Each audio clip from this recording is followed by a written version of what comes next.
முதல் பிரதமர் ஜவஹர்லால் நேரு சிறப்புதழ் மற்றும் ஆரிய திராவிட போர் நூல் வெளியீட்டு விழாவிற்கு வருகை தந்துள்ள சான்றோர் பெருமக்களே, உங்கள் அனைவருக்கும் என் முதற்கண் வணக்கம். நூல் வெளியீட்டு விழாவை தலைமையேற்று நடத்தி தர வருகை தந்துள்ள வழக்கறிஞர் சு. குமாரதேவன் அவர்களே, முன்னிலை வகிக்கின்ற திமுகவை சார்ந்த புலவர் சாமி நாகப்பன் அவர்களே, திராவிட கழகத்தை சார்ந்த பொறியாளர் சா. இன்பகனி அவர்களே, திராவிட இயக்க தமிழ் பேரவை பா. கார்த்திகேயன் அவர்களே, விடுதலை சிறுத்தைகள் கட்சியை சார்ந்த போ. தமிழினியன் அவர்களே, நூலை வெளியிட்டு சிறப்பாற்ற இருக்கின்ற திராவிட கழகத்தின் தலைவர் மாண்புமிகு ஆசிரியர் ஐயா அவர்களே, வாழ்த்துறை வழங்க வருகை தந்துள்ள திமுகவின் செய்தி தொடர்பு குழுவின் தலைவர் மாண்புமிகு TKS இளங்கோவன் அவர்களே, திராவிட இயக்க தமிழ் பேரவை தலைவர் பேராசிரியர் சுபவீர பாண்டியன் அவர்களே, இந்திய கம்யூனிஸ்ட் கட்சியின் எழுத்தாளர் NS பிரசாத் சந்திரன் அவர்களே, திராவிட கழகம், திமுக கழகம், திராவிட இயக்க தமிழ் பேரவை, இந்திய கம்யூனிஸ்ட் கட்சி, விடுதலை சிறுத்தைகள் கட்சி நிர்வாகிகளே, ஆதரவாளர்களே, பாசறை முரசு இதழின் புரவலர்களே, சந்தாதாரர்களே, வாசகர்களே, உங்கள் அனைவரையும் வருக வருக என வரவேற்கின்றோம். 90 அகவை கடந்து 91வது ஆண்டில் கால் பதித்துள்ள ஆசிரியர் அவர்கள் உடல் நலன் பற்றி சிறிதும் கவலைப்படாமல் இன்று வருகை தருவது எங்களுக்கு பெருமை சேர்க்கின்றது. அதே போன்று தமிழகத்தின் அனைத்து பகுதிகளிலும் திராவிட இயக்க கொள்கைகளை பறைசாற்றி வரும் பேராசிரியர் சுபவி அவர்களும் TKS அவர்களும் தொடர்ந்து எங்களுக்கு ஆதரவளித்து வருகின்றனர். அவர்களுக்கு நாங்கள் என்றும் நன்றி கூட கடமைப்பட்டிருக்கின்றோம். இங்கு வருகை தந்துள்ள அனைவரையும் மீண்டும் ஒரு முறை வரவேற்று என்னுடைய உறவை நிறைவு செய்கின்றேன். நன்றி, வணக்கம்.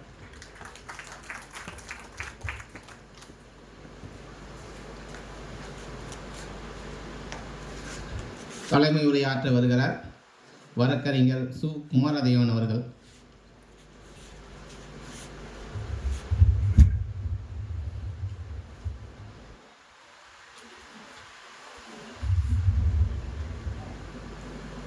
பேரன்பிற்கும் பெருமதிப்பிற்கும் உரிய பாசறை முரசுடைய ஆசிரியர் அன்பிற்குரிய ஐயா பாசறை மு. பாலன் அவர்களுடைய நூல் வெளியீட்டு விழாவிற்கு வருகை தந்து வாழ்த்துறை வழங்குவதற்காக வருகை தந்திருக்கக்கூடிய திராவிட முன்னேற்ற கழகத்துடைய செய்தி தொடர்பாளர் அன்பிற்குரிய அண்ணன் TKS இளங்கோவன் அவர்களே, திராவிட இயக்கத்துடைய தமிழர் பேரவை என்னுடைய பொதுச் செயலாளர் அன்பிற்குரிய ஐயா பேராசிரியர் சுபவி அவர்களே, இந்திய கம்யூனிஸ்ட் கட்சியின் எழுத்தாளர் NS பிரதாப் சந்திரன் அவர்களே, நிகழ்விலே கலந்து கொண்டிருக்கக்கூடிய திராவிடர் கழகத்துடைய பொருளாளர் அன்பிற்குரிய ஐயா குமரேசன் அவர்களே, திராவிடர் கழகத்துடைய துணை பொதுச் செயலாளர் இன்பக்கனி அவர்களே, இந்த நிகழ்வுக்கு வருகை தந்திருக்கக்கூடிய பெரியோர்களே, உங்கள் அத்தனை பேருக்கும் என்னுடைய அன்பு கலந்த வணக்கத்தினை தெரிவித்துக் கொள்கின்றேன். பொதுவாகவே இந்த பாசறை முரசு வாசகரோட்டம் சார்பில் நடத்தப்படக்கூடிய நிகழ்வுகளிலே பார்வையாளனாக நான் கலந்து கொண்டிருக்கின்றேன். இப்பொழுதுதான் பங்காளனாக கலந்து கொண்டிருக்கக்கூடிய ஒரு வாய்ப்பு அண்ணன் பாலன் அவர்களால் எனக்கு வழங்கப்பட்டிருக்கிறது. பொதுவாகவே திராவிட இயக்கம் எப்படி வளர்ந்தது என்று சொன்னால், ஒவ்வொரு இடத்திலும், அதாவது டீ கடைகள், அடுத்ததாக இருக்கக்கூடிய முடித்திருத்தும் நிலையங்கள், இப்படித்தான் வந்தது. ஆசித்தம்பி மன்றம் என்று நாம் நடந்து செல்லும்போது இருக்கும். கொஞ்ச தூரத்திலே ஒரு வளைவிலே பார்க்கும்போது பார்த்தீங்கன்னா பட்டுக்கோட்டை அஞ்சன் அழகிரி அவருடைய படிப்பு ஓட்டம் என்று இருக்கும், அறிஞர் அண்ணா பொதுநல மன்றம் என்று இருக்கும், டாக்டர் கலைஞர் படிப்பகம் என்று இருக்கும். இப்படி பல படிப்பகங்கள் எல்லாம் கொண்டு வந்து தான் இந்த இயக்கத்தை கொஞ்சம் கொஞ்சமாக வளர்த்தார்கள். 100க்கு மேற்பட்ட இதழ்கள் திராவிட இயக்கத்துடைய கருத்துக்களை பரப்புவதற்கு இருந்தது. அதே போலத்தான் அவர்கள் எந்த விதமான பிரதிபலனும் எதிர்பார்க்காமல் செய்திருக்கிறார்கள். அதே போலத்தான் அண்ணன் பாலன் அவர்களும் எந்த விதமான பிரதிபலனும் பார்க்காமல் வங்கியிலே பணி ஓய்வு பெற்றவுடன் மற்றவர்களெல்லாம் ராமா கோவிந்தா என்று கோயிலுக்கு போகலாமா, குளத்துக்கு போகலாமா என்று நினைக்கும்போது அப்படியெல்லாம் இல்லை, நான் திராவிட இயக்கத்துடைய கருத்துக்களை கொண்டு செல்வதற்காக நான் மறுமலர்ச்சி பாசறை என்று ஒன்று உருவாக்குகிறேன் என்று சொல்லி உருவாக்கினார். 2010ஆம் ஆண்டு டாக்டர் பேராசிரியர் அவர்களால் இந்த புத்தகம் வெளியிடப்பட்டது. எல்லாம் எங்களுக்கு நன்றாக தெரியும், நேருக்கு நின்று பார்த்து கொண்டிருந்தவர்கள் தான். அதிலே முக்கியமாக இன்றைக்கு வெளியிடப்படக்கூடிய புத்தகம் 28 தலைப்பிலே இந்த புத்தகம் இருக்கிறது. ஆரிய திராவிட போர் என்கின்ற அந்த தலைப்பில் வந்திருக்கக்கூடிய புத்தகத்தில் 28 தலைப்புகள். இந்த 28 தலைப்புகளிலும் திராவிட இயக்கம் எதை முழுமையாக கருதுகிறதோ, எதை முன்னணியாக எதை வைத்து பிரச்சாரம் செய்கிறதோ, பெண்ணடிமைத்தனம் ஒழிப்பு, பகுத்தறிவு, அதை விட இதையெல்லாம் பரப்பிய முக்கியமான பேராளர்கள், பார்ப்பன எதிர்ப்பு, திராவிட இயக்கத்துடைய அடிப்படையான கொள்கைகள், இவற்றையெல்லாம் சேர்த்து, முக்கியமாக ஆனால் அம்பேத்கருடைய சாதி ஒழிப்பு சிந்தனைகள் எல்லாத்தையும் சேர்த்து இதில் 28 கட்டுரைகள் இருக்குது. அதில் முதல் கட்டுரை தான் இன்றைக்கு வந்திருக்கிறது ஆரிய திராவிட போர் என்கின்ற இந்த நூலில் முதல்ல இப்போ மேலே போட்டிருக்காங்க. அந்த ஆரிய திராவிட போர் என்பதை பற்றி பேசுவதற்கு நேரு சொன்னால் கூட நம்மளால் நம்ப மாட்டேங்கிறோம். ஆனால் எவனோ அந்த கையை தூக்கி சொன்னான்னா உடனே நம்புகிறான். அது இப்போதைக்கு ரொம்ப ரொம்ப ஃபேஷன் ஆகி போச்சு. ஒரு காலத்தில் பிரவீன் பாய் தூக்காடியான்னு ஒருத்தர் இருந்தார் விஹெச்பியில். அவர் மோடி எதிர்த்தனால இப்படி ஓரம் கட்டப்பட்டு தனியாக குழம்பிட்டு இருக்கிறார். அவர் தான் சொன்னார், 3 நம்ம சூழம், அந்த திரிசூலம் இருக்கிறது, 3 பேர், 1 இஸ்லாமியர்கள், 2 கிறிஸ்தவர்கள், 3வது இது யாருன்னா இந்த மதச்சார்பின்மை பேசக்கூடியவர்கள் என்று. இன்றைக்கு அப்படியே திருப்பி போட்டு பாருங்கள். 1 பார்ப்பனர் நம்மை கடுமையாக எதிர்க்கிறார்கள், இன்னொன்று தமிழ் தேசியம் பேசுகிறோம் என்று சொல்லக்கூடியவர்கள் எதிர்க்கிறார்கள், இன்னொன்று திராவிட இயக்கத்துக்கு எதிரியாக இருக்கக்கூடிய ஆரியர்களாக இருக்கக்கூடிய ஆர்எஸ்எஸ்காரர்கள் நம்மளை ஆரிய சித்தாந்தத்தை பின்பற்றக்கூடிய ஆர்எஸ்எஸ்காரர்கள் நம்மளை எதிர்க்கிறார்கள். ஆக இந்த மூவரும் நம்மை எதிர்க்கிறார்கள். அதை எதிர்ப்பதை முனைமழங்க வைக்க வேண்டும் என்பதற்காகத்தான் இப்படிப்பட்ட நூல்கள்லாம் வந்து கொண்டிருக்கிறது. நாம் இதற்கெல்லாம் முழுமையான ஆதரவினை கொடுக்க வேண்டும். அதிலும் கூட மிக முக்கியமாக இன்றைய நாள் ஜூலை மாதம் 17ஆம் தேதி 105 ஆண்டுகள் ஆகிறது இந்த இனத்திற்காக பாடுபட்ட திராவிட இயக்கத்துடைய மூலவர்கள் என்று சொல்லக்கூடிய நீதி கட்சியினுடைய முக்கியமான தலைவர் என்று சொல்லக்கூடிய சார் பிட்டி தியாகராயர் நடேசனாருக்கு பிறகு டாக்டர் TM நாயர் என்று இருந்தார். உங்களுக்கெல்லாம் தெரியுமா உங்களுக்கு நினைவுபடுத்த விரும்புகிறேன். பெரியார் ஈவே நெடுஞ்சாலையில் தாசப்பிரகாஷுக்கும் இந்த WCAக்கும் நடுவில் ஒரு பாலம் ஒன்று போகும். அங்கே போய் ஓரத்தில் பாருங்கள், டாக்டர் நாயர் மேம்பாலச்சாலை என்று ஒன்று இருக்கும். அதான் டாக்டர் நாயர். டாக்டர் TM நாயருடைய பெயரை இந்த பாலத்திற்கு வைத்திருக்கிறார்கள். டாக்டர் நாயர் அவர்கள் தான் இந்த இயக்கத்திலே முக்கியமாக பார்ப்பனல்லாத மக்கள், ஒடுக்கப்பட்ட மக்கள் எந்த அளவுக்கு மேலே வர வேண்டும் என்பதற்காக வேலை செய்தாரோ அந்த அளவுக்கு செய்தார். முக்கியமாக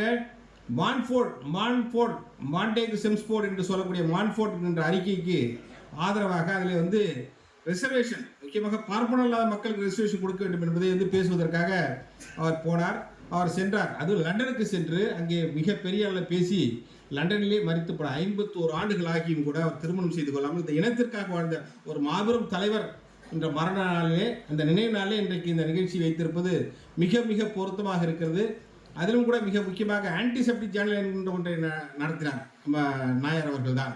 ஆன்டிசெப்டிக் ஜேர்னல் என்று நடத்தி ENTக்காக காது மூக்கு தொண்டை நிபுணராக இருந்த அவர் மிகப்பெரிய காது மூக்கு தொண்டை நிபுணராக கோடிக்கணக்கான ரூபாய் அந்த காலத்திலே சம்பாதிக்க வேண்டிய தலைவர் பொதுமக்களுக்காக, முக்கியமாக பார்ப்பனல்லாத மக்களுக்காக இருந்தார். அப்போ எப்படி மித்திரபேதம் இப்பொழுது பார்ப்பனர்கள் செய்கிறார்களோ அதே போலத்தான் அவர்கள் அங்கே இருக்கக்கூடிய ஒடுக்கப்பட்ட மக்களை பிரித்து இது நான் பிராமின்ல நீங்களா சேர மாட்டீங்கன்னு சொல்லிட்டு தாழ்த்தப்பட்ட மக்களை பிரித்து வச்சிருந்தாங்க.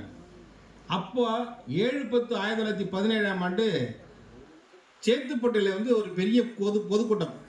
இப்போ அந்த குளமே இல்லை, ஸ்பர்டக் ரோடு அந்த டேங்க் ஆண்டர் தான் பெரிய கூட்டம். அந்த கூட்டத்தில் தான் நீதி கட்சி பார்ப்பனல்லாத மக்களுடைய நலன் மட்டுமல்லாமல், பார்ப்பனல்லாத என்று சொன்னால் அதில் தாழ்த்தப்பட்ட மக்களும் சேர்ந்து வருகிறார்கள் என்று சொல்லி முழுக்க முழுக்க அவர்களுடைய நலனுக்காக பேசி அந்த ஒடுக்கப்பட்ட மக்களுடைய தலைவர்களுடைய ஒட்டுமொத்தமான ஆதரவை தன் பக்கத்திற்கு திருப்புவதற்கு காரணமாக இருந்தவர் தான் டாக்டர் TM நாயர். அவருடைய காலகட்டத்தை அவருடைய நினைவு நாளில் இந்த நிகழ்வு நடைபெறுவது மிக பொருத்தமாக இருக்கிறது. அதில் முக்கியமாக தியாகராயரை பற்றி இந்த புத்தகத்திலே பல கட்டுரைகள், தோல் சீலை போராட்டத்தை பற்றி பலர் பலவிதமாக பேசினாலும் கூட புள்ளி விவரத்தோடு சொல்லியிருக்கார். அதில் ரொம்ப பெரிய விஷயம். இது எல்லா கட்டுரையும் ஏற்கனவே அந்த புத்தகத்தில் வந்தது தான், பாசறை முரசில் வந்தது. ஆனாலும் கூட இதில் இருக்கக்கூடிய ஒவ்வொரு புள்ளி விவரங்களும் நாம் பேசுவதற்கு இருக்குது. முக்கியமாக சொல்லணும்னு சொன்னால் இந்த புத்தகத்தில் 28 கட்டுரைகளே பின்னாடி இருக்கக்கூடிய அரசியல் தவிர்த்திருக்கக்கூடிய கட்டுரைகளை தவிர்த்து விட்டு குறைந்தபட்சம் 20 கட்டுரைகளை பாட புத்தகத்திலே கொண்டு வரக்கூடிய அளவிற்கு இந்த கட்டுரைகள் தரம் வாய்ந்ததாக இருக்கிறது. அதில் ஒரு இடத்துல சொல்லியிருக்காரு, நான் எழுத்தாளனோ இல்லையோ எனக்கு தெரியாது, ஆனால் நான் எழுதுகிறேன், திராவிட இயக்க கொள்கையில் தான் பரப்புவேன் அப்படின்னு சொல்லிட்டு அவருடைய முன்னுரையில் சொல்கிறார். ஆனாலும் கூட அவர் வந்து பெரிய எழுத்தாளர். ஆனால் எழுத்தாளர்கள் என்பவர் முழுமையான தரவுகளை தேடி பிடித்து அதை புள்ளிவரங்கள்லாம் சொல்லி அதுக்கப்புறம் செஞ்சால் தான் அதுக்கு ஒரு மரியாதை இருக்குது. ஆனால் இப்போ இருக்க எழுதுறவங்க வந்து கண்டபடி எழுதுகிறாங்க. ஆனால் இந்த ஒவ்வொரு எழுத்தும் ஒவ்வொரு பக்கத்திலும் ஒரே ஒரு இடத்துல தோல் சிலை போராட்டத்தில் மட்டும் 829 என்பது 929 ஒரு சின்ன குறிப்பு, ஒரு தவறு நடந்திருக்கு. அதை மட்டும் திருத்திங்க. மற்றபடி எல்லா கட்டுரைகளும் ரொம்ப சரியாக இருக்குது. அதே முக்கியமாக திராவிட இயக்கம் நீதி கட்சி எப்படி வந்து ஒடுக்கப்பட்ட மக்களுக்கு வந்து சேவை செய்தது என்பதை பற்றி ரொம்ப மிக தெளிவாக புள்ளிவரத்தோடு எந்தெந்த காலகட்டத்தில் வந்து யார் யார் பணியில் இருந்தாங்க, முதலமைச்சராக இருந்தார்கள், எப்படி வகுப்புரிமையை கொண்டு வந்தது, அதுக்கப்புறம் எப்படி அது தாழ்த்தப்பட்ட மக்கள் ஒடுக்கப்பட்ட மக்கள் இப்போ பேருந்தில் ஏறுவதற்கு எந்த ஆணை போட்டாங்கன்னு சொல்லி முழுக்க அதை பற்றி வரி வரி வரி வரி எழுதியிருக்கக்கூடிய அந்த இதெல்லாம் கட்டுரைகளாம் நிச்சயமாக நாம் படிக்க வேண்டும். படிப்பதோடு இல்லாமல் இந்த புத்தகத்தை குறைந்தபட்சம் நாம் 2 புத்தகங்களாக வாங்க வேண்டும். ஒன்று நமக்கு வச்சுக்கணும், இன்னொன்று நம்முடைய நண்பர்களுக்கு கண்டிப்பாக கொடுத்து பரப்ப வேண்டும். அப்படி பரப்பினால்தான் இயக்கத்துடைய கருத்துக்கள், நம்முடைய கருத்துக்கள், அவருடைய எண்ணம் ஈடேறும். அந்த எண்ணம் ஈடேறுவதற்கு நாம் எல்லோரும் தோள் கொடுக்க வேண்டும் என்று கேட்டு இந்த அளவில் என்னுடைய தலைமை உரையினை நிறைவு செய்கின்றேன். நன்றி, வணக்கம்.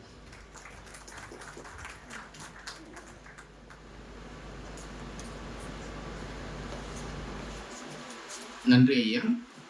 அடுத்து வாழ்த்துறை வழங்குவதற்காக எழுத்தாளர் NS பிரதாப் சந்திரன் அவர்கள் வருகிறார்.